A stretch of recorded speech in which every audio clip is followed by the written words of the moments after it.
এই এই দেখ, এটা কি সিজার করা নাকি? হ্যাঁ না, সিজার করা হলে খুব ডিস্টার্ব করবে, কারণ সিজার করার বাচ্চারা জন্মের আগে জন্ম নেয়, মানে 2 দিন পরে নর্মালি বাচ্চা হবে, নর্মালি কিন্তু হবে। আমাদের মায়েরা অধৈর্য হওয়ার কারণে বাধ্য হয়ে সিজার করা লাগে। ধরে কোন কথা ঠিক? আপনার বলেন তো আজকে 20-25 বছর আগে সিজার ছিল থাকলেও বোঝা পায়নি, পেট কাটা থেকে পেটের মধ্যে ঘুম পাচ্ছে।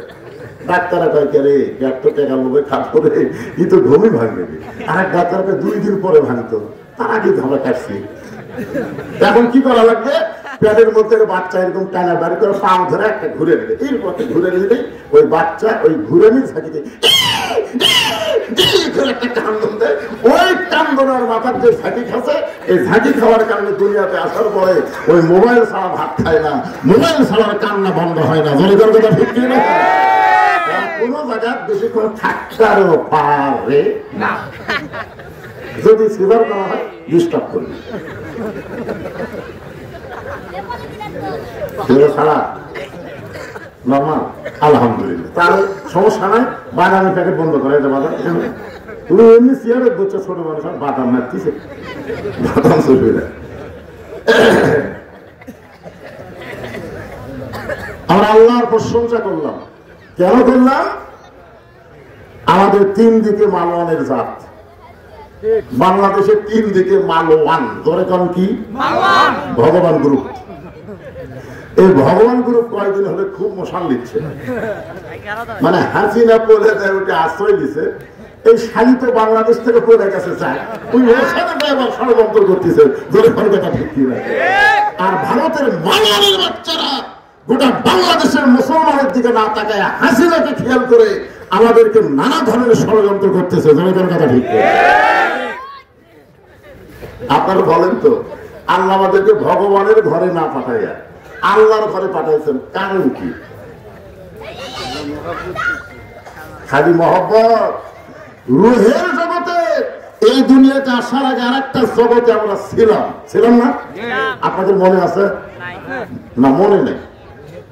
রুহের জগতে থাকার কথা মনে আছে? মনে নেই, কিন্তু আমরা যে ছিলাম এই ব্যাপারে কেউ সন্দেহ আছে নাকি?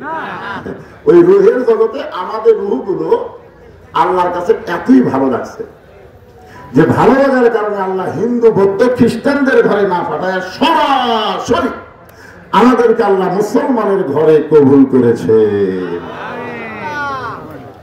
যদি ভগবানের ঘরে পাঠাতেন, আপনারা বলেন তো ভগবানের অস্তিত্ব আছে? আছে? ভগবানের কোন অর্থ ডিকশনারিতে নেই। ভগবানের বা বাদ দেন, বান মানে গ বাদ দেন, বান মানে বললে দুনিয়ার কোন মানুষ চায় না। বা বাদ দেন, নো মানে ভগবান নেই। আছে? কিন্তু আমরা যাকে বিশ্বাস করি, আল্লাহু লা ইলাহা ইল্লা হুয়াল হাইয়ুল কাইয়্যুম, যদি মন চায় আলিফ বাদ দেন লিল্লাহি মা ফিস সামাওয়াতি ওয়াল আরদ, আবার যদি মন চায় লাম বাদ দেন লাহুল মুলকু ওয়া লাহুল হামদ, আবার যদি মন চায় লাম বাদ দেন দেখেন হুয়াল্লাহুল্লাযী লা ইলাহা ইল্লা হু। ভাগ্য গুলো আমরা এমন একটা আল্লাহ পাইছি যার সবকিছু বাদ দিলেও আল্লাহ বাদ পড়ে না। মুসলমানের আল্লাহ সদা বিরাজমান। ধরে কোন কথা ঠিক কিনা? মালনের বাচ্চারা তোরা যতই পাই তারা কর, বাংলাদেশের মধ্যে ঢুকলে তোদেরকে আর ফেরত দেওয়া হবে না। ধরে কোন কথা ঠিক কিনা? তোদের ভগবান আমাদের আল্লাহর কাছে কিছুই না, খালি ঢুকে দেয়। আমাদের সবচাইতে বড় অস্ত্র নাম হলো তাকদীর।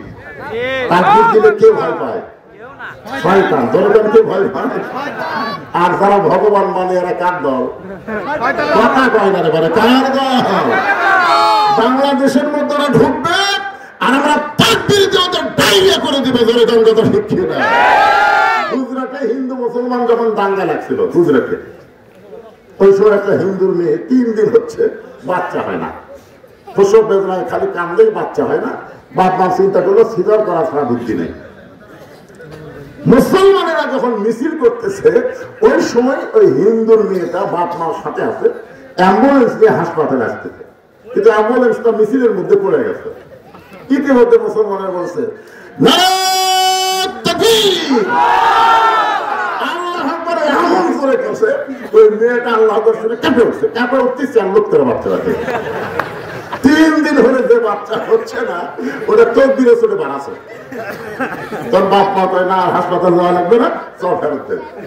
বাড়িতে যায় 3 মাস পরে বাপ মা তার মেয়ে এবং ওই নাতনিকে সাথে নিয়ে সাংবাদিক সম্মেলন করে বলেছে 3 দিন হলে ভগবানের ডাক কিছু কাম হয় না।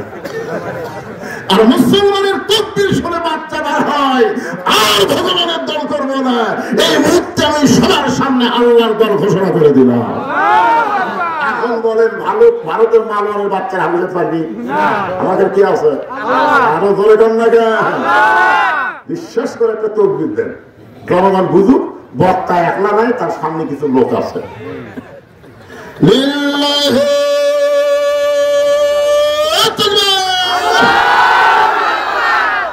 আলহামদুলিল্লাহ।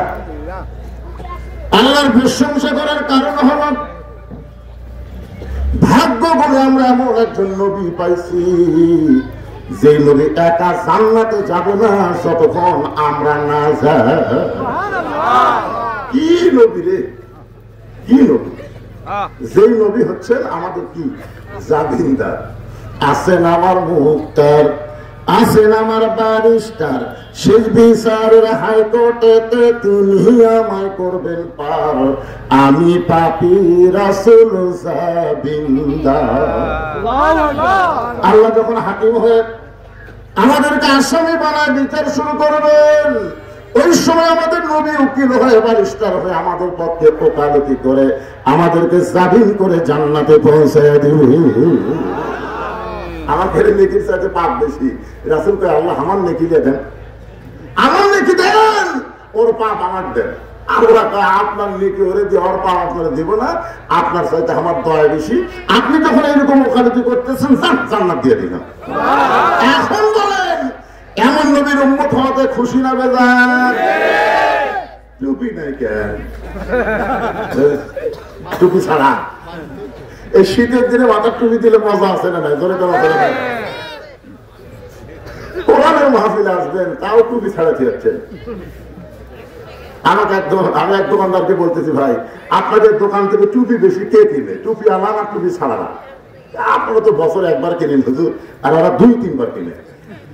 মানে যখন ঈদ আসে রমজান মাস আসে টুপি কিনে, কিনা যেই রমজান যায় কুটিতে ফেলে দেয়, চোখের তলে না উপরে আর কেনে।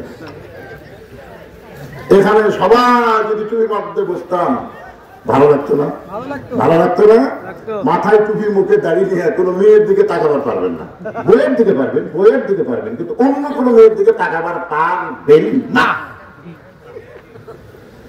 আমি টুপি দাঁড়িয়ে যখন গ্রামের মধ্যে যাই, আমাকে দেখলি মেয়েরা ঘন্টা দেয়। আমি দেখবার চাই কিন্তু আমার ভাগ গেলেন, মানে আমার মাথার টুপি আর দাঁড়িয়ে দেখে আমার নিজেরাই ঘন্টা দেয়। হুজুর যাচ্ছে রে, মানুষ যাচ্ছে, মানুষ যাচ্ছে। টুপি আমাদেরকে মেয়েরা মানুষ কয়, আর দাড়ি ফাঁসা টুপি দেয় ওটা কে বাইরে শাকিব খান নাকি রে? আপনারা মানুষ যদি হবার চান, নবীর সুন্নাতের গুরুত্ব কম না বেশি? যে নবী আমাদের জন্য কান্দে আর সেই নবীর মহব্বতে মাথায় টুপি দিবেন, সবাই মাথায় টুপি দিবেন ইনশাআল্লাহ। আল্লাহর প্রশংসা করার কারণ হলো যে কোরআন থেকে আমি আপনাদের তাফসীর করে শোনাবো, এই কোরআনের মধ্যে কোনো সন্দেহ আছে নাকি? তাহলে আপনার ছেলেকে প্রাইমারি দিলেন কেন? আজকে যে অবহেলিত বলতেছে আমার খুব কষ্ট লাগলো।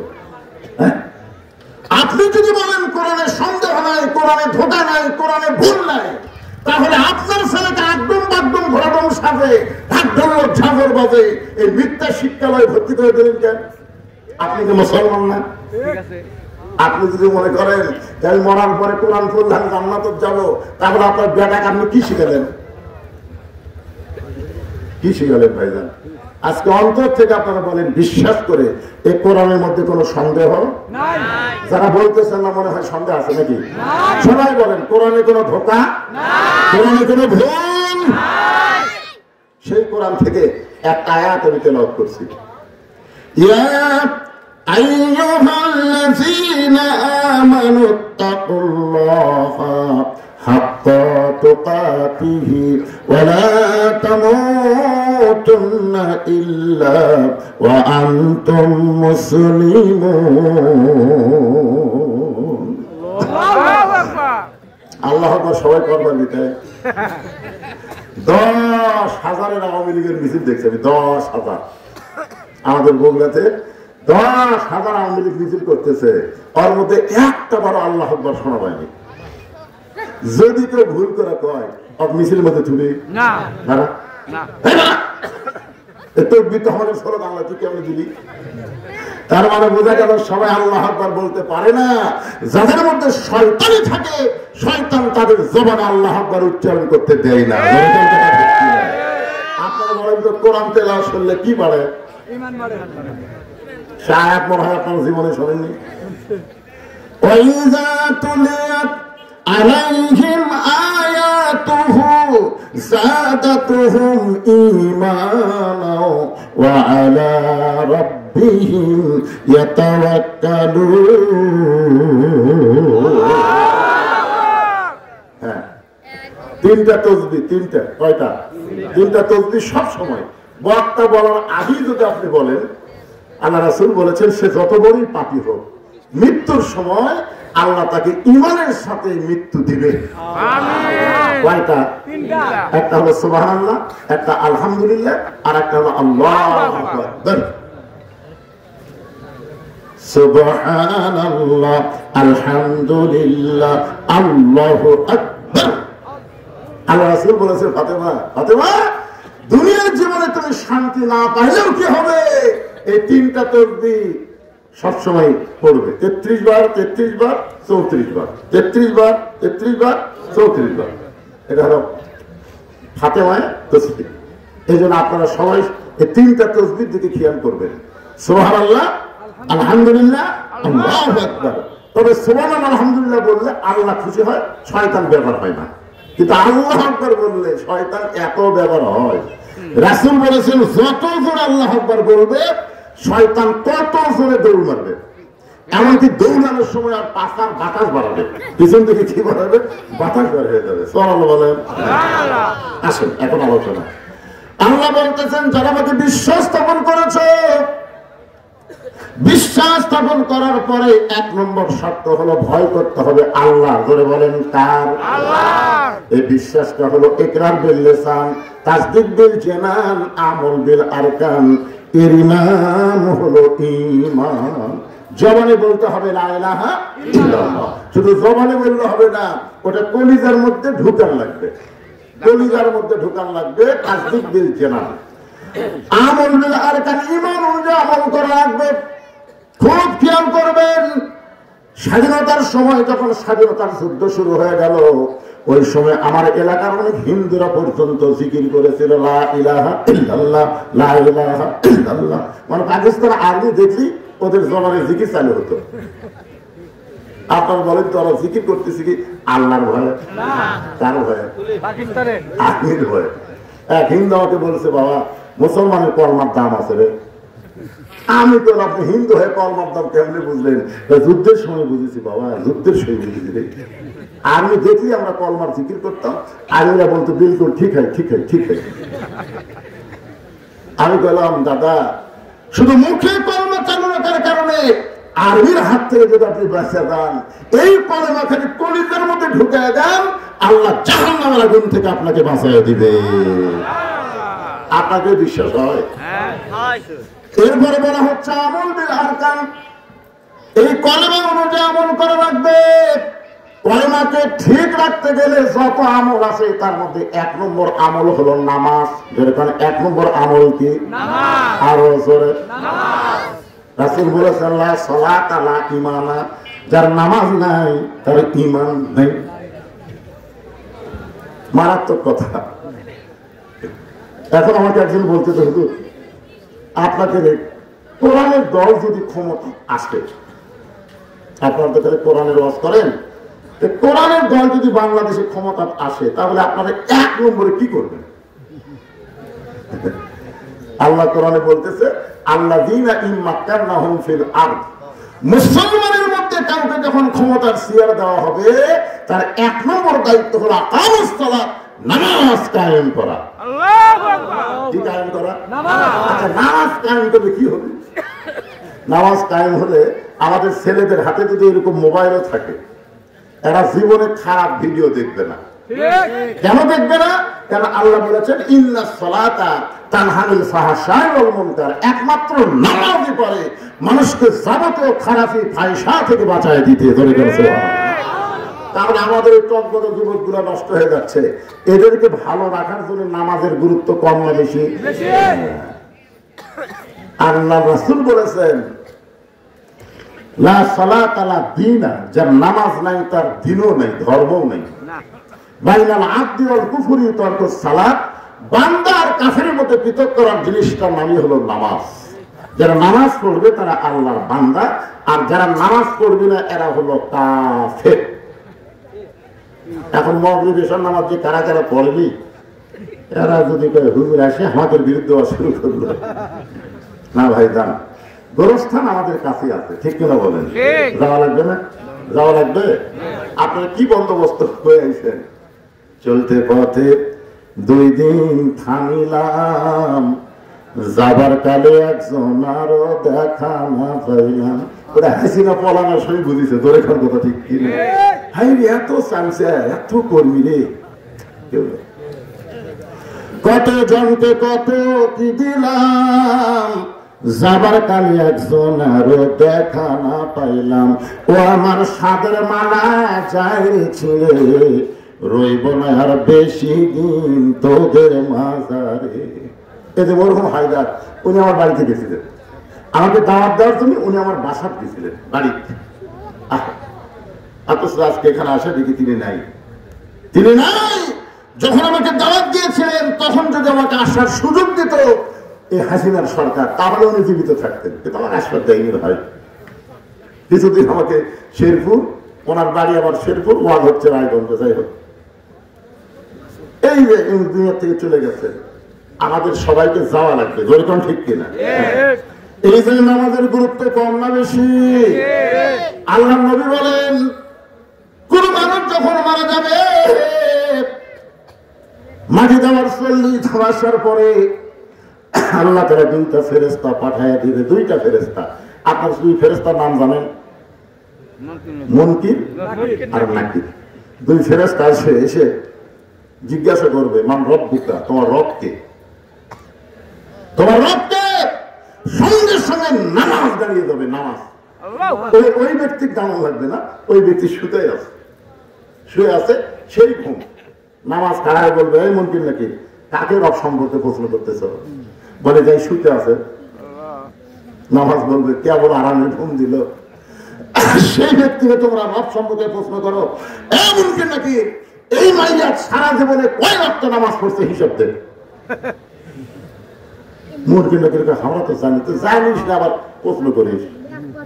এই লোকটা মসজিদের মধ্যে গিয়ে নামাজের নিয়ত করেই বলেছে আলহামদুলিল্লাহ রাব্বিল আলামিন। মুনকির নাকির সেজদাত রুকুত দিয়ে বলেছে সুবহান রাব্বিয়াল আযীম, সেজদাত দিয়ে বলেছে সুবহান রাব্বিয়াল আলা।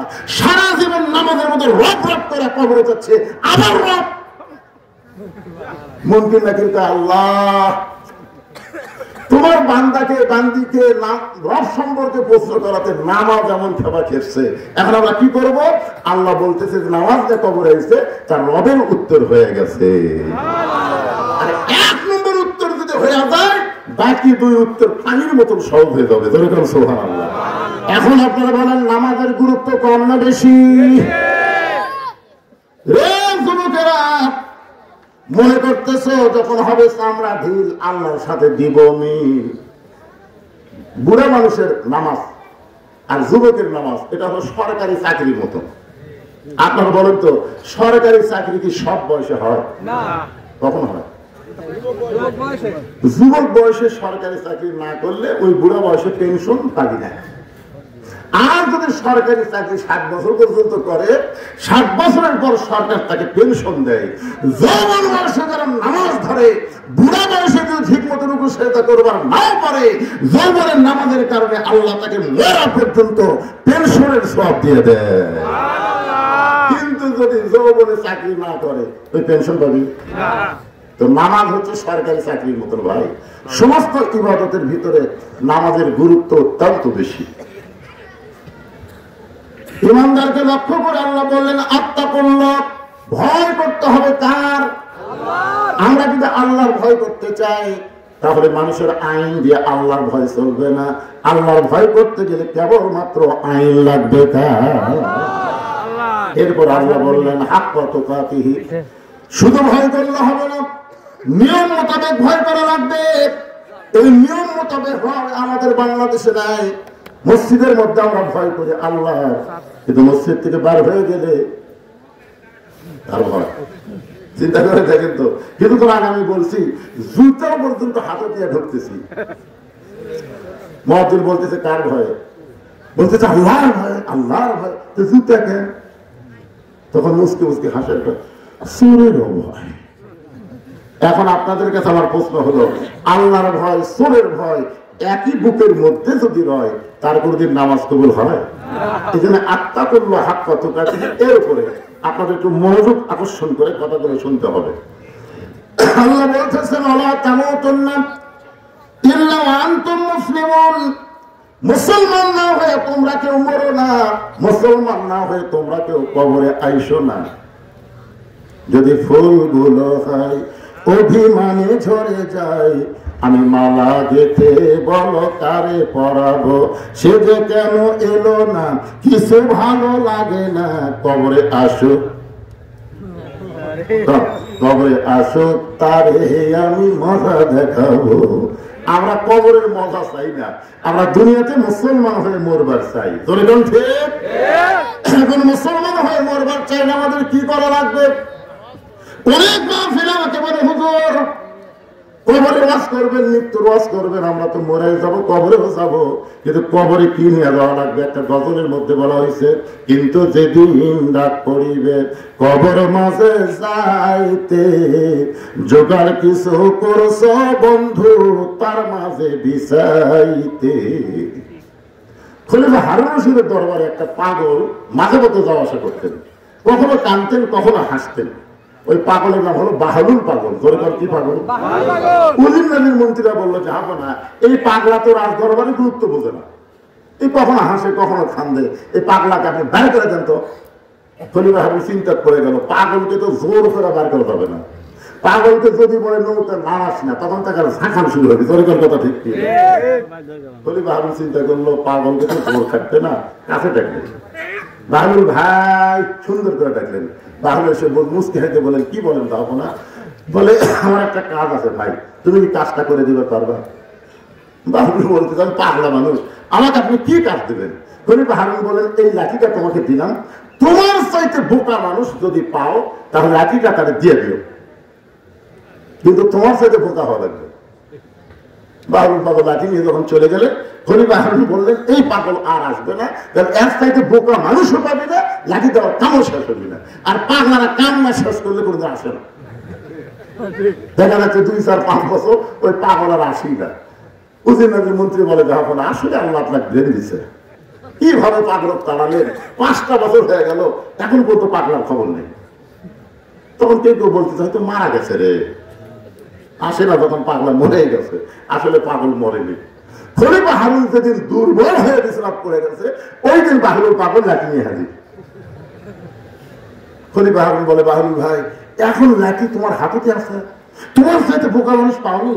বাহলুল পাগল বলতেছে আর যেমন হয় পাওয়া যাবে। খলিফা হারুন ঘরের মধ্যে তুমি আর আমি ছাড়া কেউ নাই, তাহলে আজকে কেমনে পাবা? বাহলুল পাগল বলে যাহা বলে আপনি যেখানে অবস্থান করতেছেন এই জায়গার নাম হলো বাগদাদ, এই বাগদাদ থেকে মক্কা শহরে যদি 10 দিনের সফরে যান আপনি বলেন তো কেমনে যাবেন? খলিফা হারুন বলে বাগদাদ হলো আমার চীনা আর মক্কা হলো আমার অচেনা, চীনা শহর থেকে অচেনা শহরে যদি যাবার চায় তাহলে মাল সামার জোগাড় করে রওনা দেওয়া লাগবে, অচেনা শহরে যেন আমার কোনো সমস্যা না হয়। চীনা শহর থেকে অচেনা শহরে যাবার গেলে মাল সামানা জোগাড় করে আমাকে রওনা দেওয়া লাগবে। বাহলুল পাগল বলে, যাবো না। দুনিয়ার একটা শহর থেকে আর একটা শহরে 10 দিনের জন্য যদি যান, তাহলে আপনি মাল সামানা জোগাড় করে রওনা দেবেন। এখনই যদি আপনার মৃত্যু হয়, আখিরাতের বিশাল একটা জগতের সফরে আপনাকে যাওয়া লাগবে। সেই জগতের জন্য কতটুকু মাল সামানা জোগাড় করেছেন? খলিফা হারুন ছোট বাচ্চার মতন কান্দে। বাহলুল পাগল বলে, যাবো না, কান্দেন কেন? খলিফা হারুন বলে, বাহলুল রে, আমার যদি এখনই মৃত্যু হয়, ওই আখিরাতের জগতের জন্য কেমন কিছু আমি জোগাড় করতে পারিনি ভাই। বাহলুল পাগল বলে, তাহলে আপনার নাকি আপনি নেন। এই দুনিয়াতে আসার পরে মৃত্যু তার সামনে আছে, এইটা যার পরও যারা কবরের পাথর জোগাড় করে না, তাহলে দুনিয়ার সবচাইতে বড় বোকা। ধরে ধরে কথা ঠিক কি না? এখন আপনারা বলেন, মৃত্যু আমাকে সামনে না পিছনে? যে কোনো সময়। হায় হায় রে, রাষ্ট্রে যে ফাঁসির আসামি নিয়ে চিন্তা করতেছে, ফাঁসির আসামি, অমুকের ফাঁসি হলো, অমুকের ফাঁসি হলো, অমুকের ফাঁসি হবে। কি শুনছে? আমি বললাম, ভাই তুমি ফাঁসির আসামি নিয়ে চিন্তা করতেছো, তোমার কি মৃত্যু হবে? যেই করছে তোমার মৃত্যু হবে, চুপ করছে, চুপ করে লাগে। ফাঁসির তারিখ আছে না পারলাম, মরার কোনো তারিখ নাই। কথা ঠিক নাই, ফাঁসির কি আছে? ও তারিখে রাত 12টায় ফাঁসি হবে, তুই কয় তারিখে মরবো? ভাই আমি তো যারা গল্প মারতেছে, এই শালা নাকি মরবি না। মন চাই বাড়ি চাও, গুরুস্থানের বসে জান্নাতের বাগান লাগছে, ভাগ্য ভালো হলে বসতে পারবে। জোরে গান কথা ঠিক না? সত্য কথা। আল্লাহ তামাতুল্লাহ ইল্লা ওয়া আনতুম মুসলিমুন, এর উপর তাফসীর করব আমি। এজন্য মনোযোগ দিয়ে শোনা লাগবে। কখন মরবেন? কখন মরবেন? যে কোনো সময়। হ্যাঁ, সবাই বলবেন যে কোনো সময়। কখন মরবেন? যে কোনো সময়। কি পাথর জোগাড় করছেন? কিছুই। তাহলে আজকে কবরের পাথর আমাদের জোগাড় করা দরকার।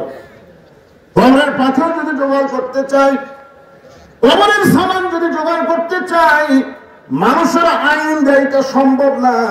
এইটা সম্ভব হবে কেবলমাত্র আল্লাহর কোরআনের আইন ধরে। কোন ঠিক কি না? যে কোরআনের ওয়াজ শুনতেছেন, স্বাধীনতার পর থেকে আমরা মানুষের আইনের বাংলাদেশ দেখছি। এ পর্যন্ত স্বাধীনতার পর থেকে আমরা বাংলাদেশে আল্লাহর আইনের দেশ দেখিনি, আমরা দেখছি মানুষের আইন। ধরে কোন কিসের আইন? মানুষের আইন। আগামীতে একটা সুযোগ আছে, আছে না নাই? আমরা যেন আল্লাহর আইন দিয়ে বাংলাদেশ চলে, এই দৃশ্য যেন আল্লাহ আমাদের দেখার তৌফিক দেয়। ধরে কোন আমিন।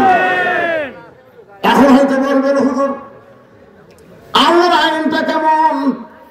আল্লাহর আইন যখন বাংলাদেশে চালু হবে, ওই সময় যারা নেতা হবে তাদের চরিত্র কেমন হবে? নেতা যারা হবে তাদের চরিত্র কেমন? কেমন? তাহলে নেতা হলেই চলবে না, মসজিদের ইমামতি করার যোগ্যতা থাকা লাগবে। ধরে কোন ঠিক কি না? একটু মনোযোগ দিয়ে শুনবেন। হযরত ওমর জুমার দিনে মসজিদের মেম্বরে খুতবা দিচ্ছেন, জুমার দিনে মসজিদের মেম্বরে খুতবা দিচ্ছেন। এমন সময় একজন সাহাবী মাঝখান থেকে দাঁড়িয়ে বলতেছে, আমিরুল মুমিনিন, আপনার খুতবা আমরা শুনবো না। আমি শুনবো না এ কথা বলে নাই, বলছে আমরা শুনবো না। তার মানে বোঝা গেল সমস্ত মুসল্লিকে লক্ষ্য করে তিনি লোকমা দিয়েছেন। ইমাম যদি 4 রাকাত নামাজে 3 রাকাতে বসে, তাহলে কিন্তু একজন মুসল্লি লোকমা দেয়। ওই মুসল্লি কিন্তু একলা লোকমা দিলে সমস্ত মুসল্লির পক্ষে আল্লাহু আকবার বলা হয়। ধরে কোন ঠিক কি না? আপনার বলে যে সবাইকে আল্লাহু আকবার কর না, বলতেছেন আমরা আপনার খুতবা শুনবো না। ওমর ফারুক চোখের পানি বের করে বলতেছেন, আমার অপরাধ কি? আমার দোষ কি? আমি কি সুরশক্তি কম করি নাকি? আমার উচ্চারণ খারাপ নাকি? কি জন্য আমার খুতবা শুনবা না? সাহাবী বলতেছে, আমিরুল মুমিনিন, আমাদেরকে বাইতুল মাল থেকে খাটো পাঞ্জাবি দিলেন, আর আপনি লম্বা জুব্বা পরে খুতবা দিচ্ছেন। যতক্ষণ আপনার লম্বা জুব্বা কোথায় পাইলেন এটা না বলবেন, ততক্ষণ আপনার বক্তব্য খুতবা আমরা শুনব না। হযরত ওমর তখন বাংলাদেশের মতন 96টা দেশের নেতা, বাংলাদেশের মতন কয়টা? জোরে কোন কয়টা? অর্ধ পৃথিবীর খলিফা হযরত ওমরের বক্তব্য খুতবা আটকে দিছে একজন সাহাবী। ওর ভরসার দিকে তাকায়, একটা চান্সও নেই। ওর ফারুকের পক্ষে একটাও সাবি নেই। এখন ইমাম সাহেব যদি 4 রাকাত আমাদের 3 রাকাতে বসে, আর একটা ভ্যান আলা যদি আল্লাহু আকবার কয়, আর ইমাম যদি মনে করে তুই ভ্যান চলে খাস, তুই না আমাদের কি বুঝিস, এতদিন 4 রাকাত পড়াছি, আজকে 3 রাকাতে তুই বসে থাকবো, আমি ওট মনে 41 সালের আগে দেখি কি করি, এই মনে করে যদি ইমাম বসে থাকে। আপনার বলেন তো মসজিদের মুসল্লিরা কার পক্ষে যাবে, নেতার পক্ষে না ভ্যানানার পক্ষে? কেন যাবে? কারণ নেতা যেটা করতেছে এটা নবীর তরিকা নয়, আর ভ্যানানা যে রফা দিয়েছে এটা নবীর তরিকা। আমরা নবীর তরিকায় থাকবো, মানুষের বানানো কোন তরিকা আমরা মানব না।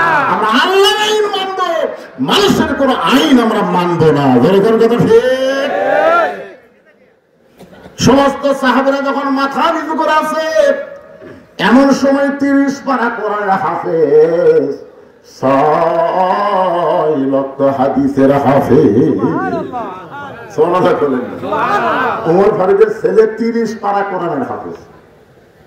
96টা বাংলাদেশের মতন 96টা দেশের প্রেসিডেন্ট খলিফার বেটা হাফেজ রে। আজকে বাংলাদেশে কয়টা এমপির বেটা হাফেজ দাঁড় করেন তো? কয়টা এমপি? তাহলে অবহেলিত হবে, অবহেলিত হবে। তোমরা নেতাগুলো সব সন্তানকে পড়াবা ইংলিশ মিডিয়ামে, আর গরিব গুলা যারা বাপ মা নাই তারা এখন কি করবি? এই মাদ্রাসা পড়ে ভিক্ষা করে খাওয়া লাগে, জাগির দিয়ে খাওয়া লাগে, হাই হাই হাই। সেই মৌলানা যখন আমার বক্তা হয়, হক কথা বলবে কিন্তু সাহিত্য ফ্যাটটা খাই মরবি হলু, বড় বড় গল্প। মানে আমাদের সিস্টেমটা এত দুর্বল ভাই। চিন্তা করে দেখেন, রাসূল বলেছেন খায়রুকুম মান তাআল্লামাল কুরআন ওয়া আল্লামা। ওই ব্যক্তির চাইতে জ্ঞানী সম্মানী কোনো ব্যক্তি নাই যে ব্যক্তি আল্লাহর কোরআন শিখেছে এবং অপরকে কোরআনের শিক্ষা দেয়। সুবহানাল্লাহ কোন না কেন নবীর হাদিস। অথচ আজকে দেখেন মাদ্রাসার অবস্থা কি। ওমর ফারুকের ছেলে কোরআনের হাফেজ, শুধু কোরআনের হাফেজ না, 6 লক্ষ হাদিসের হাফেজ। সুবহানাল্লাহ। বাবার পাশে দাঁড়ায় বললেন, রে নবীর সাহাবীরা, আমার বাবার লম্বা জুব্বা দেখে তোমরা ক্ষুদ্র বন্ধ করে দিছ, কিন্তু তোমরা খেয়াল করে দেখো তোমাদের পরনে খাটো পাঞ্জাবি হলো তো তোমরা নতুন পোশাক পরেছ, অথচ আমার পরনে কোনো নতুন কাপড় না। ওসমান গনি বলে, আব্দুল্লাহ আজকে জুমার দিন, তুমি নতুন কাপড় না পরে পুরাতন কাপড় পরছো কেন? আব্দুল্লাহ বলতেছে, আমি যদি নতুন কাপড় পরতাম তাহলে আমার বাবার জুব্বা লম্বা হতো না। কি বুঝলেন? আমি যদি নতুন কাপড় পরতাম তাহলে আমার বাবার জুব্বা লম্বা হতো না। আমার বাবা যেদিন থেকে মদিনার খেলাফতের দায়িত্ব নিচ্ছে সেদিন থেকে দুনিয়ার সব মানুষ ঘুম পড়ে, কিন্তু আমার বাবার ভাগ্যে ঘুম হয় না। সুবহানাল্লাহ। নেতা হওয়া মোবাইল বন্ধ করে থাকে, ভোটের আগে 24 ঘন্টা খোলা থাকে। এই যে গোলাম মোহাম্মদ সিরাজ, এখানে ভোটের তারিখ ঘোষণা হলে আজকে মাহফিল মিস করতে তাই না? সব কাজ পাপ। এখন তারা লাগবে ভাই সামনে অমুক তারিখে নির্বাচন দেয়, এখন নির্বাচনের তারিখে হয়নি। কি বুঝতেছে? 24 ঘন্টায় মোবাইল খোলা আছে ভোটের আগে। ভোট পেয়ে যখন নেতা হয়ে গেছে আর নেতা নাই। মানুষের তৈরি আইন দিয়ে যখন রাষ্ট্র চলবে নেতারা এইরকমের চরিত্রের হবে, আর আল্লাহর কোরআন দিয়ে যখন রাষ্ট্র চলবে দেখেন নেতার অবস্থা। গভীর রাত্রে হবে, তোমার যখন বাড়ির থেকে বের হচ্ছেন, বউ বলতে কোথায় যাবেন? বলে আমার আল্লাহর বান্দারা নবীর উম্মতেরা কেমনে আছে নিজের চোখে একটু দেখার চলে যাচ্ছে। তা আপনি অর্ধ পৃথিবীর খলিফা হয়ে নিজের চোখে দেখবেন আপনার র্যাব, পুলিশ, সামসা, একটা উপজেলা চেয়ারম্যান ঘরে পুলিশ গিয়ে ধরে কি কথা কন না, আর এমপির সামনে পুলিশের গাড়ি, পিছনে পুলিশের গাড়ি। মানে আমরা পুলিশকে চাকরি দিচ্ছি নেতা পাওয়া দরকার নাকি?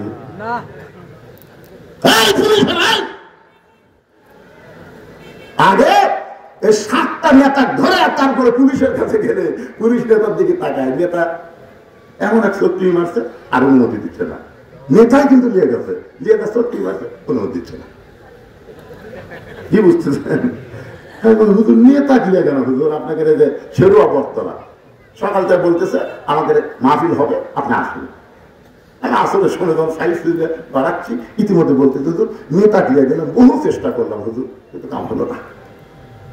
আমি বললাম বাংলাদেশের পুলিশেরা নেতার চাইছে তোর এখানে কিসের কথা কন না আর নেতা নিয়ে যাও কাম হলো না তার মানে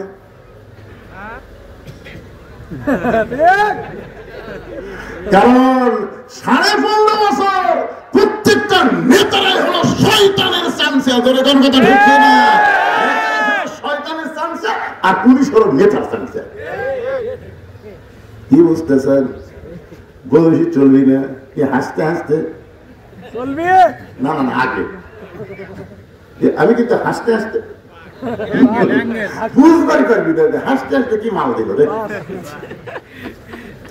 আল্লাহর বান্দার একটু খেয়াল করবেন গভীর রাত্রে হযরত ওমর মানুষের দুঃখ কষ্ট দেখার জন্য চোরের মতন ঘুরতেন রাত নাই পুলিশ নাই ওয়া আলা রাব্বিহিম ইয়াতাওয়াক্কালুন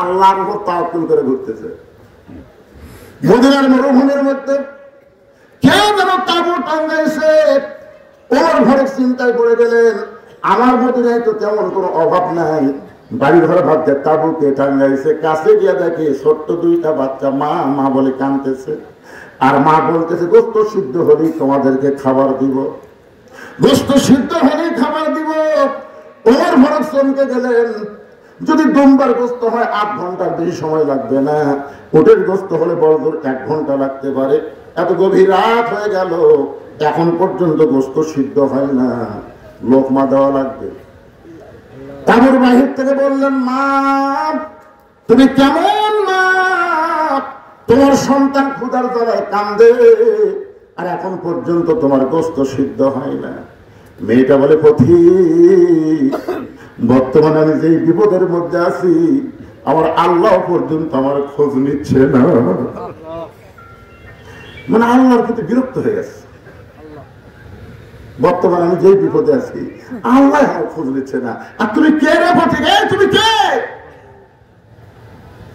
আমার বাড়ি হলো ইয়ামিন দেশে আমি শুনতে পাইলাম মদিনার খলিফা ওমর অত্যন্ত ভালো মানুষ আমার 2টা এতিম বাচ্চাকে নিয়ে আমি ওমরের কাছে যাবার চাই কিন্তু ওমরের দরবারে গিয়ে দেখি এত মানুষের ভিড় এর ওই 3টা কে যায় রে এই 3টা আক্রান্ত এরা হলো কিশোর গ্যাং ধরেন কি গ্যাং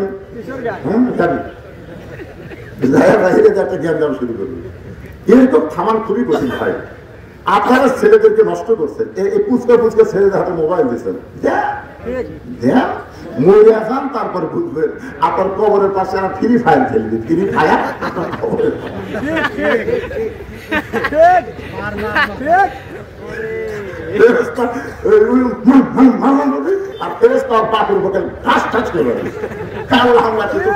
পাতা কি করতে চাই তুই বেটা জন্মানো মানুষ পাঁচটা জন্মাছে পাতা 3টা গেল এই 3টা আসলেই পাঠা কথা কন না কেন ভাই কথা বলে আশ্চর্য কথা একজন যদি যাইতো কোনো টেনশন হতো না 3টা গেল কিছু করবি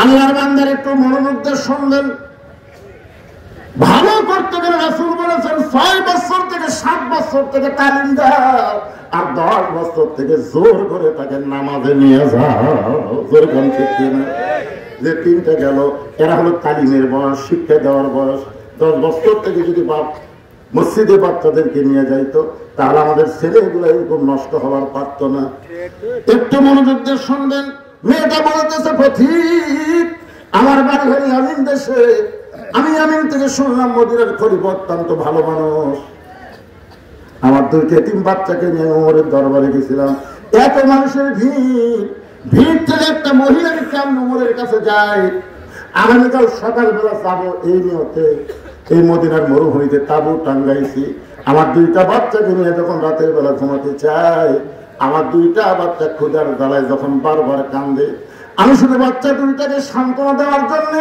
পাতিলে পানি পাথর আর নিচে আগুন জ্বালায় বলতেছি বাবা গোস্ত সিদ্ধ হলেই তোমাদের খাবার দেব পথিকরা আমার পাতিলে কোনো গোস্ত নাই আমার পাতিলের মধ্যে হলো পাথর আমার গোস্ত সিদ্ধ হওয়ার কথা শুনে দুইটা বাচ্চা যদি হঠাৎ ঘুমায়া যায়, এই সান্ত্বনা নেওয়ার জন্য কথাগুলো বলতেছি।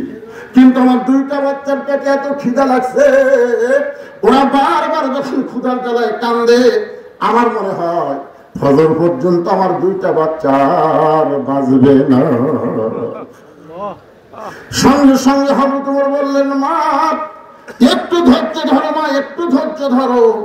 বাংলাদেশের মতন ৯৬টা দেশের প্রধানমন্ত্রী খলিফা এক দৌড়ে বাইতুল মালের দরজায় গিয়ে বলে, আসলাম তাড়াতাড়ি দরজা খুলে দে, সবচাইতে বড় খাবার বস্তা আমার মাথায় তুলে দে।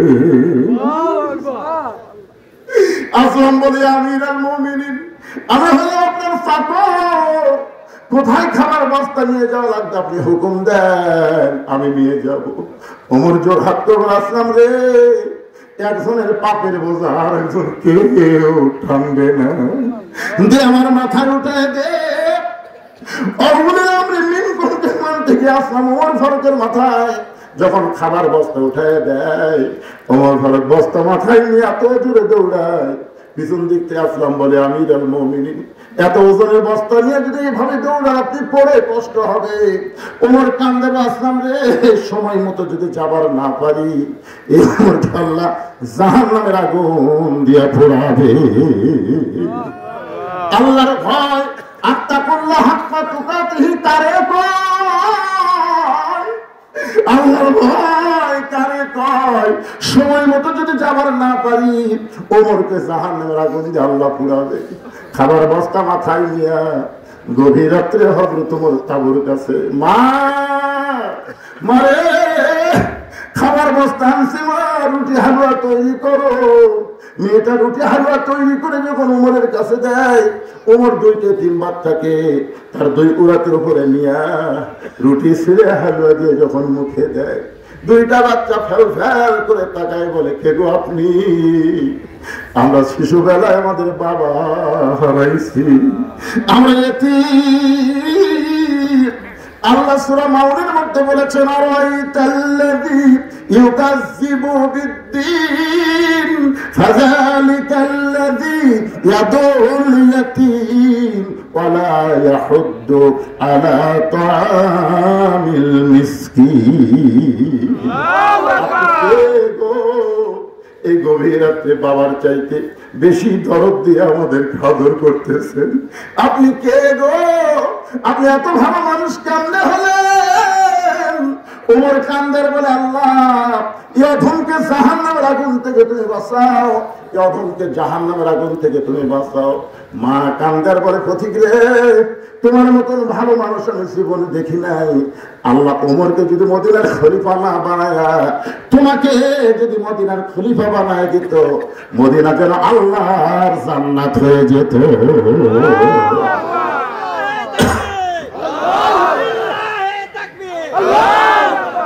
সবাই তকবীর দিলে, তকবীর কি কোন এক দলের না, আমাদের সবার।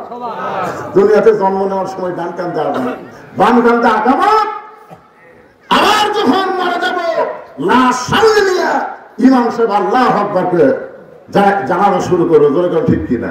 তাহলে আমাদের তকবীর দিয়ে জন্ম, তকবীরের মাধ্যমে মৃত্যু। সেই তকবীর দুইজন ভাই দেয়, আপনি দেন না? লিল্লাহি তাকবীর। আব্দুল্লাহ বলতেছে, রে নবীর সাহাবীরা, গভীর রাত্রে আমার বাবা আমার দরজা দিয়ে ডাকতেছে, আব্দুল্লাহ আব্দুল্লাহ। আমি আব্দুল্লাহ দরজা খুলে দেখি বাবার হাতে একটা পাঞ্জাবি। আমি খুশি হয়ে বললাম, বাবা বাইতুল মাল থেকে আমার একটা পাঞ্জাবি দিচ্ছে, আপনি গভীর রাত্রে আর একটা দিবে রাখছেন। আসলে নেতার বেটা হওয়ার মধ্যে লাভ আছে, আছে না নাই? নেতার বেটার মধ্যে লাভ নেই যে বাইতুল মাল থেকে একটা আমি পাচ্ছি, আপনি রাতের বেলা আর একটা দিবে রাখছেন।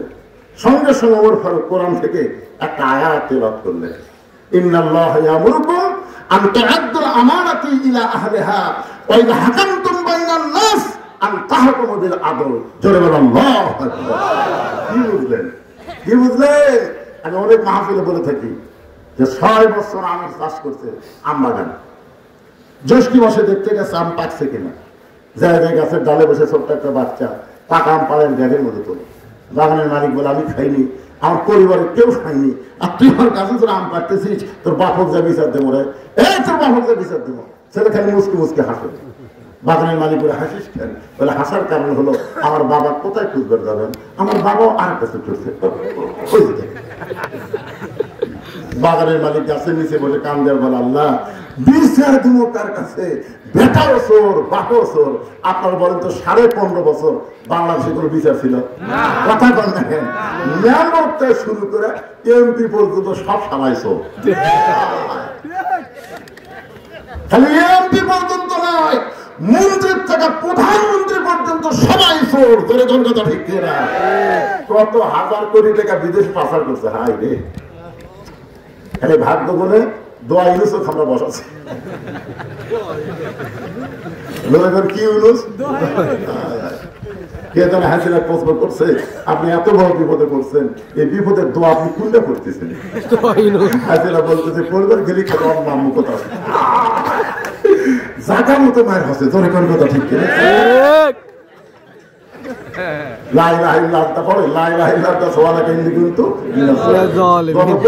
দেখলাম আবার $5 বিলিয়ন আবার ঋণ পরিশোধ করলো, রিজার্ভে হাত দেওয়া লাগেনি। জানে তো ওই গ্রামীণ ব্যাংক শুরু করছে, বোঝেন না? সাধারণ মানুষের টাকা দিয়ে ওই হাজার হাজার কোটি টাকা করছে। এখন বাংলাদেশের সিয়াল বসে থাকে কিছুই নাই। আর ওদিকে ওই পাগলি হয়ে ভারতের মাল সাইজ করছে। চিন্তা করলাম পাগলি হওয়ার পিছনে কারণ আছে। কারণ কি জানেন? একটা লোকের একটা গাড়ি হেরাছে, অস্ট্রেলিয়ান গাড়ি। রোদের মধ্যে গাড়ি খুঁজতেছে কিন্তু গাড়িটা পাচ্ছে না। রাস্তার মধ্যে ছেলে খাড়ায় আছে, ওটা ওরই জন্ম দেওয়া ছেলে। ওই যা বলতেছে ভাই এদিকে গাড়ি গেছে। ছেলে করে আমার ভাই করে। যাই হোক রাত করে আসে, মা বলতেছে মা আব্বা মনে পাগলা আছে। আমার বলতে ভাই এদিক গাড়ি গেছে, বলেন তো ছেলে ভাই পাওয়া যায়? ইতিমধ্যে বাপ ফিরেছে। কেন তুমি কেমন লোক? ছেলে ভাই করেছো? ওই গাড়ি হারালে এরকম হয় মা, গাড়ি হারালে একটা গাড়ি হারালে যদি ছেলে ভাই কয় বক মা কয়, আর 15.5 বছর ভোট ছাড়া প্রধানমন্ত্রী সে আসলে হারালে আর কি পাগলামি পাগলি? চিন্তা করে দেখেন তো, ওই না পাগলি হচ্ছে ভাই। হায় রে, ভোট ছাড়া ধরে কি ছাড়া কি কি ভোট আছে বাংলাদেশ জনগণ জানে না। এইবারই ছেলেরা সামনে একটা নিরপেক্ষ নির্বাচন হবে, যাকে ইচ্ছা তাকে নয় দেখে শোনা ভোট দেওয়া লাগবে। আমার হাত বাসে চলে যদি কেউ কয় বাংলার কাছে আমার হাত আমি রাখবো, যেখানে খুশি সেখানে রাখবো,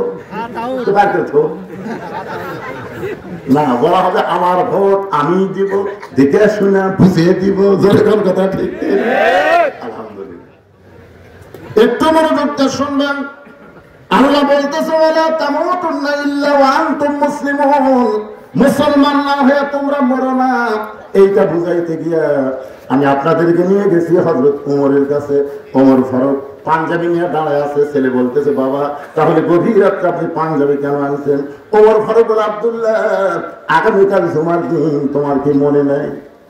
আগামীকাল জুমার দিনে এই ছোট পাঞ্জাবি করে আমি যদি খুতবা দিই, নামাজ পড়াই, তাহলে বড় তো কেমন লাগে? কারণ মুসল্লির পাঞ্জাবি খাটো হলেও কোনো সমস্যা নাই, ইমামের পাঞ্জাবি জুব্বা লম্বা হওয়া দরকার।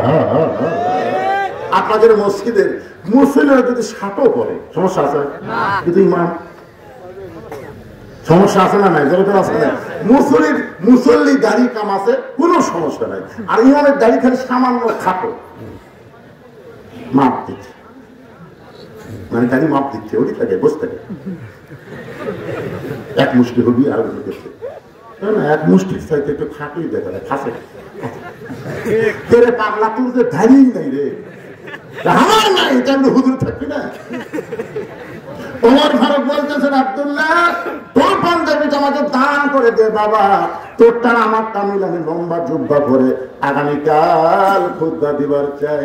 আব্দুল্লাহ বলে, গভীর রাত্রে আমার পাঞ্জাবিটা বাবাকে দান করে দিলাম। বাবার পাঞ্জাবি আমার পাঞ্জাবি একত্র করে বাবা লম্বা জুব্বা বানায় খুতবা দেয়। এখন বলো খুতবা শোনা যায় কি না যায়? সমস্ত সাহাবীরা চিল্লায় বলে, আল্লাহর কোরআন দিয়ে যখন রাষ্ট্র চলবে, মুসলমান তখন এমন ভালো মানুষকে নেতা হিসাবে দেখতে পাবে। আচ্ছা, নেতা কয়জন লাগবে ভালো? একজন লাগবে। আমাকে আঞ্চলিক নেতা 300 জন, ধরে করেন কয়জন? 300 নেতা যদি আমরা পাঠাবার পারি কি দিয়ে? মানে সকালবেলা বাইজিদ বোস্তামি দরবার শরীফে গেছে, দরবার শরীফ যা থেকে মুরিদরা জিকির করতেছে, নাউযুবিল্লাহ নাউযুবিল্লাহ নাউযুবিল্লাহ। বাইজিদ কয় করে আল্লাহ জিকির বাদ দেয়, সুবহানাল্লাহ জিকির বাদ দেয়, আলহামদুলিল্লাহ জিকির বাদ দেয়, এই নাউযুবিল্লাহ শুরু করলো। এই জিকির থামা, কিসের নাউযুবিল্লাহ রে? আল্লাহ জিকির কর, সুবহানাল্লাহ কর। তখন মুরিদরা কয়, হুজুর তাহলে আমরাই নাউযুবিল্লাহ, আপনি শুনলেও ডবল নাউযুবিল্লাহ। বাইজিদ বোস্তামি বলে, কি হয়েছে বাবা? বলে, ওই যে বাগদাদ শহরের উত্তর সাইডে একটা 17 বছরের সুন্দরী পরিমণি লুঙ্গি পরা ড্যান্স দেয়। লুঙ্গি পরা ড্যান্স দেয়।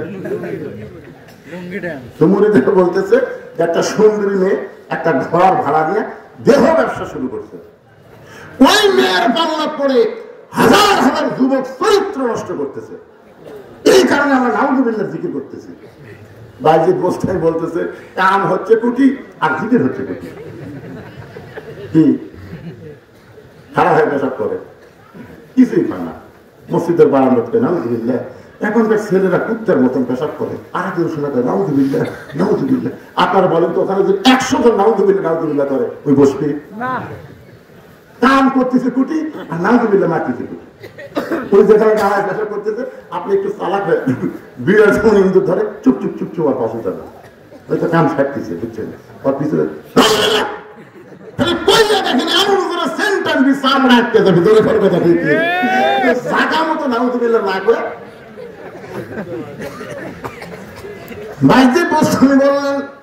তোমরা যতই নাউযুবিল্লাহ জিকির করো, তোমাদের নাউযুবিল্লাহ জিকির দিয়ে খারাপ মেয়ের হাত থেকে যুবকদের চরিত্র বাঁচাবার পারবা না। মুরিদ গুলা বলতো, তার কি করবেন? বাইজিদ বোস্তামি বলতেছে, ওই খারাপ মেয়েটার কাছে যাওয়া লাগবে। যে মানুষের খারাপ মেয়ের কাছে যাওয়া লাগবে, সমস্ত মুরিদকে নাউযুবিল্লাহ নাউযুবিল্লাহ। ভালো মানুষ কোনদিন খারাপ জায়গা যায়?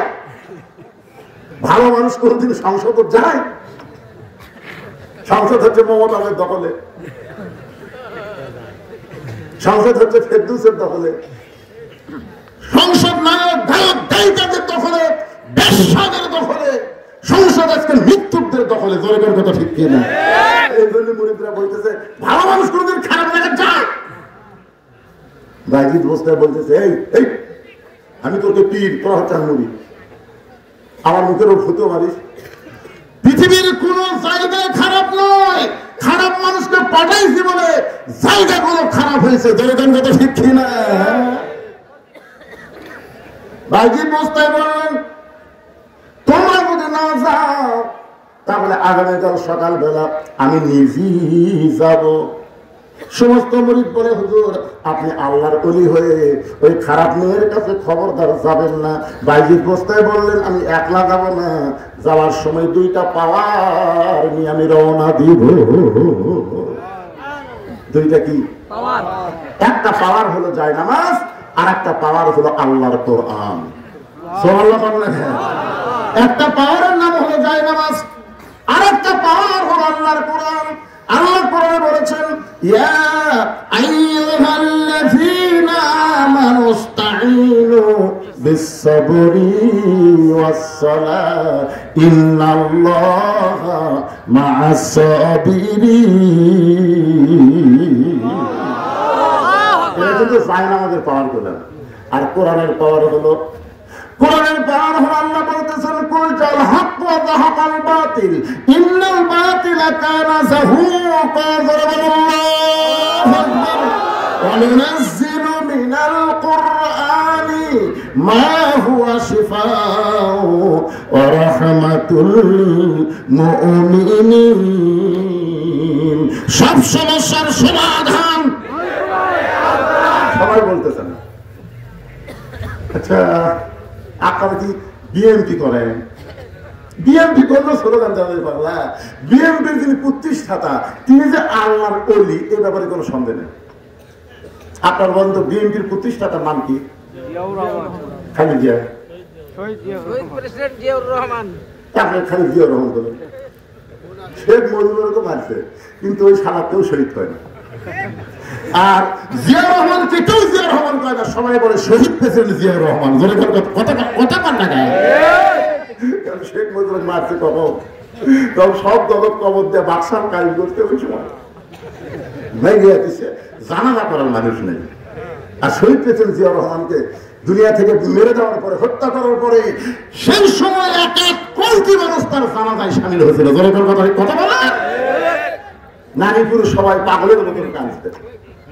তার এক নম্বর গুণ হলো সর্বময় ক্ষমতার মালিককে আল্লাহ বিসমিল্লাহির রহমানির রহিম দিয়ে কাম শুরু করছে।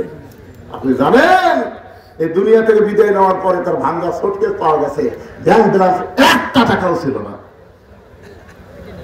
আমরা যারা হজ করেছি, হজ করেননি ভাই না? এখানে যারা হজ করছেন তারা আরাফার ময়দানে গেলে দেখবেন হাজার হাজার গাছ আছে।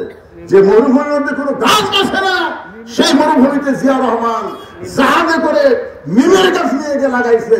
সৌদি আরবের লোকেরা কেউ নিমের গাছ কয় না, প্রত্যেকটা গাছের গোড়ায় লেখা আছে জিয়া ট্রি। সুবহানাল্লাহ। লক্ষ লক্ষ হাদিস গাছের ছায়া। কঠিন গরমের মধ্যে নিমের গাছের বাতাস যখন লাগে মনে হয় জান্নাত থেকে বাতাস আসতেছে। আল্লাহর বান্দারা এই জন্য সবাই কোরআনের পক্ষে স্লোগান দেন। যে দল করেন অসুবিধা নেই, যতক্ষণ মসজিদের মধ্যে থাকবো আমরা কয় দল, কোরআনের মাহফিলে যতক্ষণ থাকবো ততক্ষণ কয় দল। এই জন্য সবাই বলবেন সব সমস্যার সমাধান হলো না। সব সমস্যার সমাধান আপনার বলবেন দিতে পারে আল কোরআন। আমি যে আয়াত করলাম না, এই বাংলা। সব সমস্যার সমাধান দিতে পারে আল কোরআন। আল কোরআনের আলো লিল্লাহি তাকবীর। বাইজিদ মুস্তাফি পরদিন সকালবেলায় ডান কান্দে চাই নামাজ। ডান কান্দে কি? ডান বুকের উপর কোরআন শরীফ এরকম চাপিয়ে ধরছে। আপনার কোনদিন ধরছেন? আপনি যদি খুবই অশান্তির থাকেন, খুব অশান্তির মধ্যে আপনি আছেন, আপনার মন ভালো লাগতেছে না, আপনি পবিত্র অবস্থায়, পবিত্র কোরআন স্পর্শ করা যাবে না যতক্ষণ পবিত্র না হবে। পবিত্র অবস্থায় এই জায়গায় হাতে তাকান, কোরআন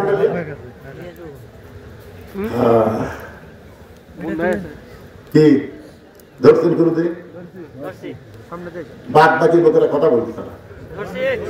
এর যে কি পাওয়া, একদিন খালি ধরবেন, যেটা আপনার ধাক্কা করতেছে পর করে কি ধরবেন। কি পাওয়ার বলেন এই কোরআনে। ডান কান্দে চায় নামাজ, ডান বুকের উপরে কোরআন শরীফ চেপে ধরে হযরত বাইজিদ বুস্তামি যখন খারাপ মেয়েটার দিকে রওনা দিলেন, মুরিদরা পিছন থেকে বলতে যে হুজুর আমরা আর আপনার মুরিদ থাকলাম না, আপনার মুরিদ আমরা থাকি না। বাইজিদ কয় তোদের নাউযুবিল্লাহ মুরিদ আমার দরকার নেই। বাইজিদ বুস্তামি সেই মাত্র খারাপ মেয়েটার ঘরের কাছে শত শত যুবক এই জায়গায় ঘুরতেছিল মেয়েটার সঙ্গে লাইন মারার জন্য, কিন্তু বাইজিদকে দেখার সঙ্গে সঙ্গে তারা সবাই বললো নাউযুবিল্লাহ নাউযুবিল্লাহ। আল্লাহর ওলি হয়ে এই খারাপ জায়গাটা ছিল নাউযুবিল্লাহ। আমি একবার চেয়ারের দাঁড়াবার চাচ্ছি, যার কাছে বসি তাই নাউযুবিল্লাহ নাউযুবিল্লাহ। আপনি একটা বক্তা মানুষ, খবরটা আপনি খারাপ খবর যাবেন না। আমি ওকে নাউযুবিল্লাহ শুনে আর দাঁড়ায়নি। যারা মেয়ের সঙ্গে খারাপ ব্যবহার করে সেই যুবকেরা বলতেছে নাউযুবিল্লাহ, এটি বাইরে যাচ্ছে না, আমরা থাকবো না। রাগ করে যখন সবাই চলে গেছে, ইতিমধ্যে একজন ছেলে চিন্তা করে বাইজিদ কি জন্য আনলো, আল্লাহর ওলি বাইজিদ খারাপ মেয়ের কাছে কি জন্য আসলো, এটা তদন্ত না করা পর্যন্ত যাচ্ছি না।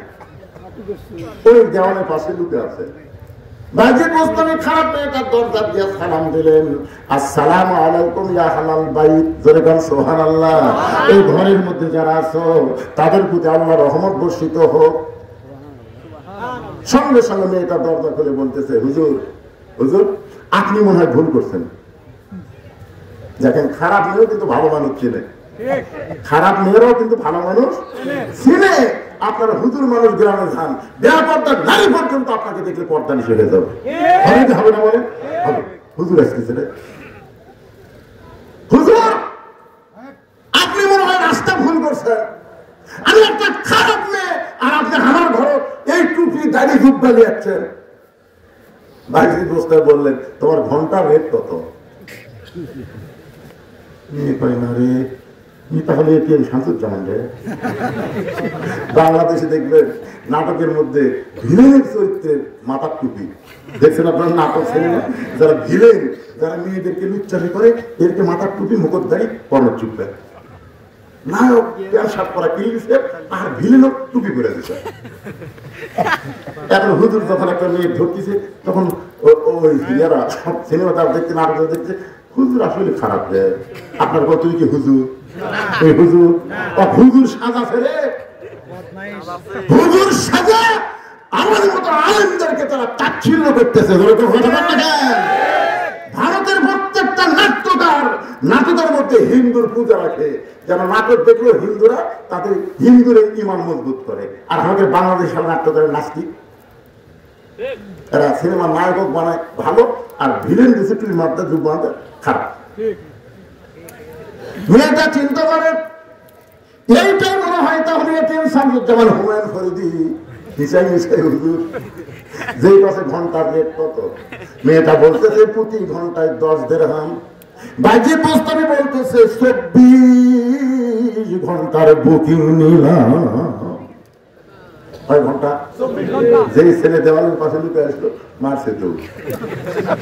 কোন ছেলেরা দৌড় আসবে বলে আমরা 8 ঘন্টায় পারি না পারে, আর হুজুর 24 ঘন্টার বুকিং দিল। তখন সাইড থেকে বলতেছে হুজুরের করে ক্ষমতা আছে রে। আপনার কি মনে করতেছে ক্ষমতা নাই? এই যে ছোটবেলায় পেশাব করবার গেলে যাবেন মাদ্রাসায় যাবেন, যাবেন এই মাদ্রাসার একটা বাচ্চা পেশাব করে দেখলো আপনার সব আছে দেখেন কিভাবে পেশাব করে। আমার আব্দুল্লাহ মাদ্রাসার আব্দুল্লাহ, আমি মানুষের মতো বললাম ভাই যে কাজ ধরছে সিরাপ পেলেন না হুজুর এটা আসল কাজ নয়। কি কাজ করে পারবো আব্দুল্লাহ পেশাব করে বাড়ি যখন 12 লোকের কাজ দিতে হুজুর আমি পেশাব হওয়ার পরে মনে হচ্ছে আছে, আমার মনে হচ্ছে মলের মধ্যে হয়তো আটকে হবে। ঝাঁকি দিয়ে তাকে দেখি 1 ফোঁটা বাড়াতে আমার মনে হয় আরো আছে, আবার ঝাঁকি দিলাম নাই, সঙ্গে দুর্ঘটনা আর ঝাঁকি মারলাম হুজুর। যখন দেখি নাই তখন পানি খরচ করে এখন অজু করবার চাই। আমি বলি আব্দুল্লাহ এমন করে পেশাব করে পানি দিয়ে অজু করবে কেন? আব্দুল্লাহ বলে হুজুর আপনি জানেন না আমরা আল্লাহর কোরআন পড়ি, যেই কোরআন ধরতে গেলে নিজের শরীর পবিত্র রাখতে হয়। সবসময় ঢিলা ঢালা পাঞ্জাবি, ঢিলা ঢালা পায়ে যাওয়া পরে এরকে যন্ত্র কোনদিন খারাপ হবার পারে? আর এদের প্রাইমারি দেওয়ার পর থেকে খারাপ হয়ে মারতেছে, খারাপ হয়ে মারতেছে। আরে খারাপ হয়ে যদি পেশাব করেন মনে করবেন পেশাব নাই, তারপরও 9 ফোঁটা পেশাব আপনার আছে। যে পানি খরচ করছেন খারাপ হয়ে ওই যায় সিরাজ সাহেবের ফুট ভিলে পেশাব করে যায় দিকে বসার বুদ্ধি দেয়, যেটা ডুটি সেটি কমো। এবার আমি হুজুর মানুষ এটা কিভাবে করি দেয় একজন বয়স ডাকতে বললাম কে ভাই খালি খারাপ হপ্তায় আছে বসারটা নাই তার পায়খানার যান, পায়খানা যে করেন হুজুর আপনাদের হুজুরা তো খাওয়াই পারবেন না, বসারটা যান পায়খানার যান। চিন্তা করছেন পেশাব করার জন্য বসে গেলে পায়খানা যাবে, মনে করছে পেশাব কমপ্লিট, তারপরে 7 ফোঁটা 9 ফোঁটা পেশাব আছে, তেল লাগাচ্ছে টক টক করে পেশাব দেয়, আন্ডারপ্যান্ট দিতে গেল খারাপ হয়। কেন ক্লাস 12 পড়িস খারাপ পেশাব করিস, তোর সাত তোকে শিখাইনি কেমনি পেশাব তোলা কিন্তু জানিস না, বসে থেকে করবি। কথা প্রাইমারি পেশাব খাওয়া যা দেখে আমার সারি খাওয়ায় পেশাব করে চাচা, আর সারি খাওয়া হয় মারে। এখন বলেন এমন ঢিলা ঢালা পাঞ্জাবি ছোট্টবেলা থেকে পেশাব থেকে পবিত্র, এই হুজুরের পাওয়ার কম না বেশি? বাজিদ বোস্তামি 240 দিরহাম, 24 ঘন্টার বুকিং, 240 দিরহাম নিয়ে আমি এটার ঘরের মধ্যে ঢুকলেন, সঙ্গে সঙ্গে মেয়েটা দরজা বন্ধ করে দিল। বাজিদ বোস্তামি ওই মেয়েটার ঘরের মধ্যে ঢুকে সর্বপ্রথম 1 নম্বর পাওয়ার জায়নামাজ বিছায় দিলেন। আপনারা বলেন তো পতিতার ঘরের মাটি পাক না নাপাক? নাপাক মাটিতে পাক করতে গেলে যে জিনিসটা লাগবে তার নাম হলো জায়নামাজ। বাজিদ বোস্তামি জায়নামাজ দাঁড়িয়ে 4 রাকাত নামাজের নিয়ত করলেন।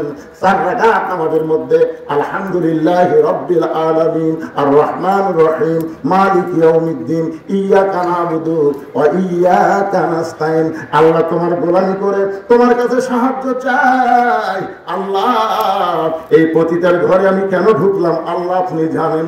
এই মেয়েটা খারাপ হওয়ার কারণে হাজার হাজার যুবক নষ্ট হয়ে যাচ্ছে। আল্লাহ আল্লাহ আমি একটা যুবককে যদি বলতাম খারাপ মেয়ের কাছে যাস না, একটা নিষেধ করলে আর একটা ঢুকতো।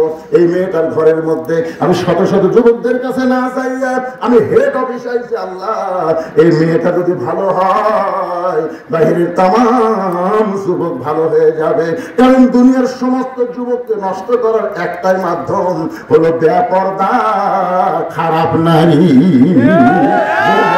ঠিক না? আমার মা বোনেরা যারা পর্দার অন্তরে বসে আছেন, মা আল্লাহ কোরআন কারিমের মধ্যে ওয়াজ করেছেন ওয়াকারনা ফি বুয়ুতিকুন্না ওয়ালা তাবাররাজনা তাবাররুজাল জাহিলিয়াতিল উলা।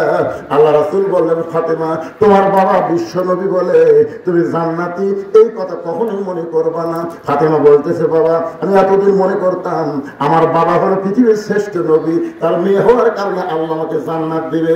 রাসূল বলেন ফাতেমা তুমি ভুল চিন্তা করেছো মা, বিশ্ব নবীর মেয়ে হওয়ার কারণে তুমি জান্নাত পাবে না। ফাতেমা বলতেছে বাবা তাহলে কেমনে জান্নাত পাবো?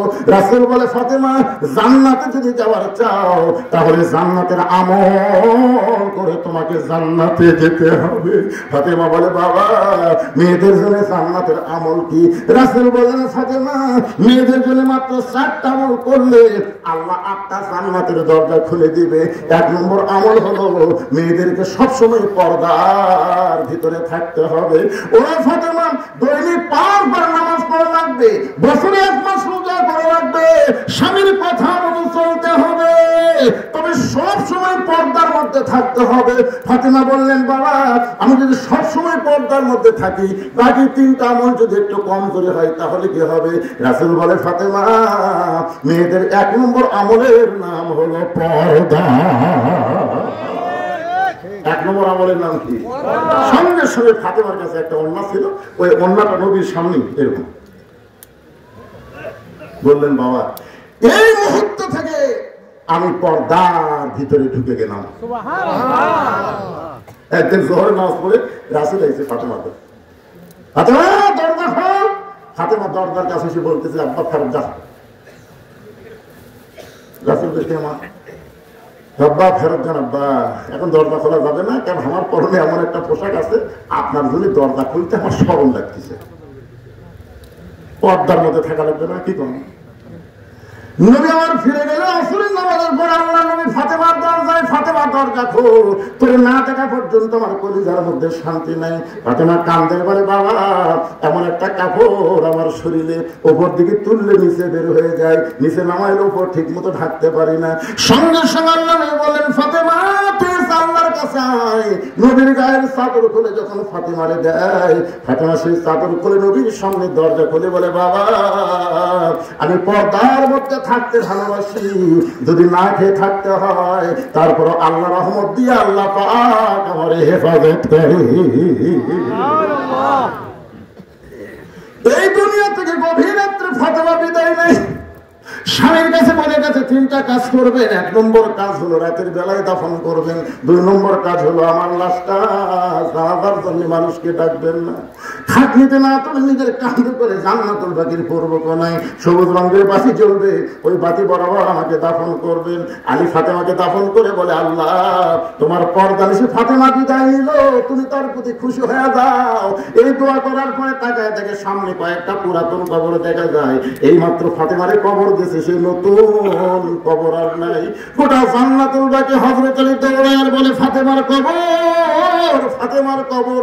কে ডাকতে বলে আলী রে, ফাতেমা পর্দানিশীলী, আমি তার কবরটা 16 ডিগ্রি দিয়া কিয়ামত পর্যন্ত পর্দা করে দিয়েছি। আল্লাহ আল্লাহ, এই মেয়েটা যদি খারাপ থাকে সব ছেলেরা খারাপ হবে। এই জন্য হেড অফিসে ঢুকছে, আল্লাহ মেয়েটাকে তুমি ভালো করে দাও। 4 রাকাত নামাজ পড়ে সালাম ফিরেছে, কয় রাকাত? 4 রাকাত। চোখেরা করে দেখি ভাই, বসতে বসতে সরাসরি দেখতে পারবেন। আপনারা আলেম মানুষ যদি মেয়ে মানুষের দেখতে পারছেন তাহলে চোখ টেরা করে দেখা দিচ্ছে। আমি মাঝে মধ্যে দেখি চশমার ভিতর দিয়ে, বুঝলেন না?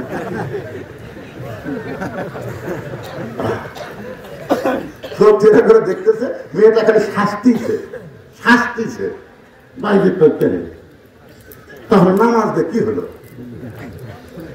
আমি তো নামাজ পড়ে এত কান্দাকান্দি করলাম, ইংরেজি শাস্তিছে, তার মানে বোঝা গেল নামাজ দিয়ে কাম হচ্ছে না।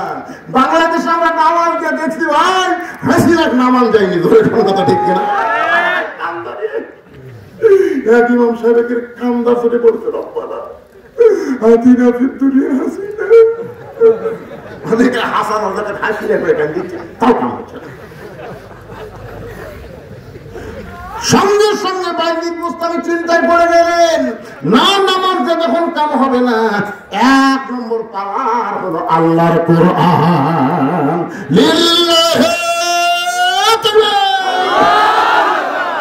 বাইজিদ মুস্তামি কোরআন শরীফ এবার হাতে নিয়ে পড়তেছেন, ইন্নামাল মুমিনুনা আল্লাযীনা ইযা যুকিরাল্লাহু ওয়াজিলাত কুলুবুহুম ওয়া ইযা তুলিয়াত আলাইহিম আয়াতুহু জাদাতুহুম ঈমানা ওয়া আলা রাব্বিহিম ইয়াতাওয়াক্কালুন। 1 নম্বর পাওয়ার আল্লাহর কোরআন দুনিয়াতে, এটা কারা কারা বিশ্বাস করেন? 2 হাত তুলে আল্লাহ দেখেন তো ভাই।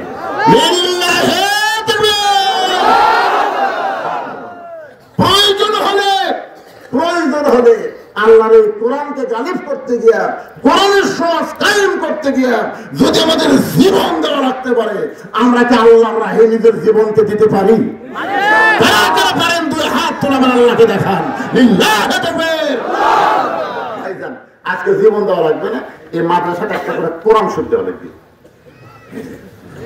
দেখি এখন মাথা তুলে দিকে আমার জন্য কেউ যদি ওঠে, আল্লাহ দেখেন ঘড়ির দিকে তাকে দেখেন, একেবারে 1 ঘন্টা 45 মিনিট ওয়াজ করার পর আমি কিন্তু উঠেই চাইছি ভাই, উঠে চাইছি 1 ঘন্টা 45 মিনিট ওয়াজ করার পরে সবাই জীবন দিবেন কোরআনের জন্য। এই মাদ্রাসায় একটা কোরআন শরীফ বাবদ 500 টাকা দেওয়া লাগবে। যার বাপ মা কবরে গেছে, বাপ মার কবরকে জান্নাত বানানোর জন্য 500 টাকা দেবেন। একটা কোরআন দানের উসিলায় আল্লাহ যেন আপনার বাপ মার কবরকে জান্নাত বানায় দেয়। এতগুলো মানুষের মধ্যে আমি সব মানুষের কাছে চাই না, মাত্র 100 জন আল্লাহ পাগলা চাই। নগদ দেওয়া ভাই, টাকা আছে দেন। একটা কোরআন শরীফ বাবদ মাত্র 500 টাকা। বাপ মা যাদের কবরে গেছে, বাপ মা মারা যাবে, তাদের যদি কবরে আছে, তাদের রোহের মাগফিরাতে সবচাইতে বড় দান নবীর মাদ্রাসায় একটা কোরআন, একটা কোরআন শরীফ বাবদ 500 টাকা দেবেন। আল্লাহ আল্লাহ, যারা তোমার নবীর তিন মাদ্রাসায় কোরআনকে মহব্বত করে 500 টাকা দিবে, কোরআন দানের সব আল্লাহ তাদের আমল নামে দিয়ে দাও। জয় কোন আমিন।